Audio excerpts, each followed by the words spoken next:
August this year and express my gratitude to the delegates of the St. Lucia Labour Party for their overwhelming vote of confidence in my leadership of the party.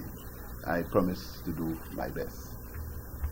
Desperate for some good news on the sorry state of the economy, the government hastily latched on to a statement from the Chamber of Commerce indicating that some businesses were reporting an increase in sales for the first half of the year. As expected, the government shamelessly proclaimed that it was as a result of their policies that there is confidence in the economy. The St. Lucia Labour Party asked the government, what project have they initiated that would have led to an improvement in the economy?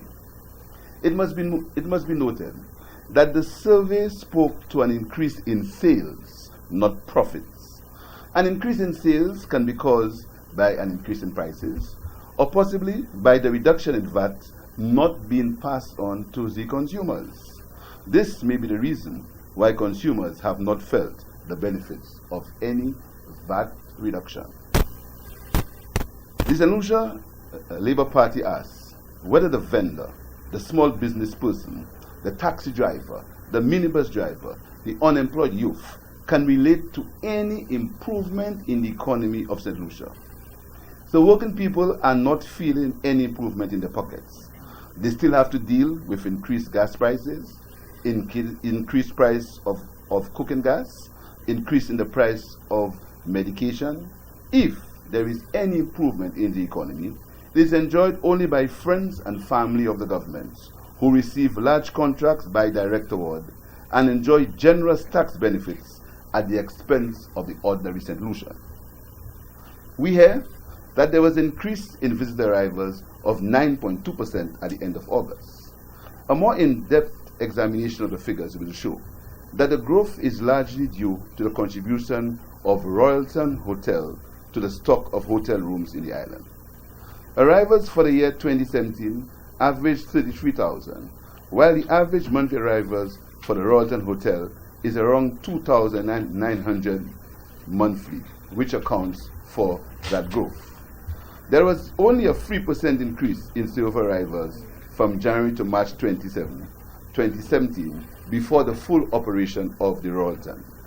That increase was as a result of improved performances of only 2 hotels.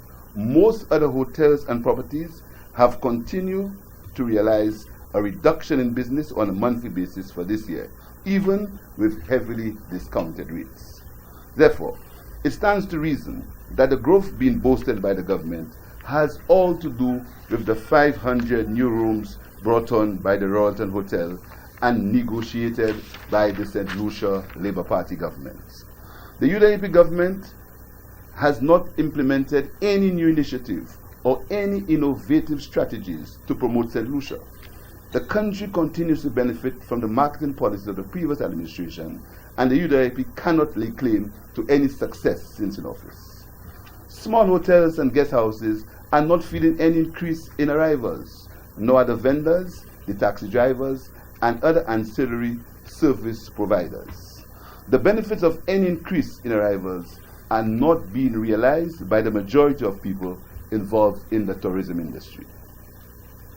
At a press conference held on 19th October 2017, the Prime Minister received a check for $5 million US from the government of Taiwan for the Constituency Development Program. The St. Lucia Labour Party calls on the Prime Minister to undertake the following actions in the national interest. 1. Ensure and demand fairness and equity in the CDP by involving and consulting opposition members of parliament on projects in their constituencies. Ensure that the contractors who are still owed for work completed are fully paid urgently. Account for funds received for the construction of the Soufrière Square. Tell St. Lucia's the future of the Soufrière and the Walcott Place projects. St. Jude Hospital. From its return to power in June 2016, the government of the UWP has demonstrated bad faith in dealing with the issue of St. Jude Hospital. St. Lucians have been forced to witness what must be described as an elaborate witch hunt by the UWP. The UWP has not denied the existence of a St. Jude Hospital reconstruction project handover reports prepared and submitted for the period August 14, 2016 by the project manager. The public needs an explanation as to why this report was kept a secret while the discussion on St. Jude was alive in the country. Even with that report in their possession, they sought and received police assistance to raid some local business premises to recover what the Minister of Economic Development called government property. At the time of the raid, Mr. Joseph, who was present during that raid, must have known, since it was clearly stated in the handover report, that there was equipment and materials in storage, and these were the responsibility of the relevant contractor. One can only surmise that the raid was to cast aspersions on the integrity of the suppliers and in some way cause embarrassment to the St. Lucia Labour Party government. Minister Guy Joseph, on several occasions, said to the public that there were no plans for the hospital. The truth is, detailed plans, including fire and health reports, were lodged or submitted on the 2nd of March 2016 with the DCA and were cancelled in August 2017 when the new project manager refused to answer questions on issues related to these lodged plans. It is clear that in these two instances, Minister Guy Joseph deliberately misled the country and behaved in a manner that is unbecoming of a government minister. If the government genuinely wanted answers on the status and situation at St. Jude, they would have sought to get direct answers from the project manager and consultant before dismissing them.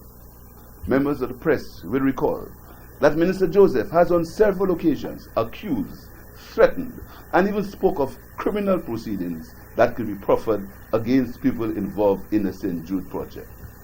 This secured the intended effect of silencing key persons and players, thus avoiding the risk of making statements that may be construed as incriminating. The St. Lucia Labour Party will do all that is legally possible to stop the demolition of structures at St. Jude's that have already cost the country millions of dollars. The UWP government needs to be sensitive to the deteriorating conditions at the George Odlum Stadium, where St. Jude patients are currently housed, and move speedily to recommence construction of the hospital to remove patients from the potential life-threatening hazards with which they are now exposed. The St. Lucia Labour Party is calling on the government to stop playing games and petty politics with the reconstruction of St. Jude's Hospital and move forward with urgency with the project to achieve completion at the earliest possible time. The government has access to at least $34 million to complete St. Jude Hospital. This is made up of $7 million from the first Jordan on the Taiwanese loan and $27 million from the other half of that loan. The plans for completion need to be made clear to remove confusion and anxieties which now surround the reconstruction project. The St. Lucia Labour Party in office always worked to improve the quality of healthcare in the island. We built new health centers and upgraded and retrofitted several more. We initiated construction of the Owen King Hospital, and plans were in progress for the construction of new hospitals in Dennery and Soufrière. On our return to office, we will continue to give priority to health and never engage in petty politics with the health of the nation. Let me take this opportunity to wish you un bon journée créole. Nakwe, zol ka ni un bon temps, zol ka ale marigot, babono, tout partout, pour un bon journée créole. Mais ça parle par trois épisodes, mais ça parle puis tout ce monde là, len nak le mais ka ale journée créole, là il parle par toi et là enjoy comme. I thank you.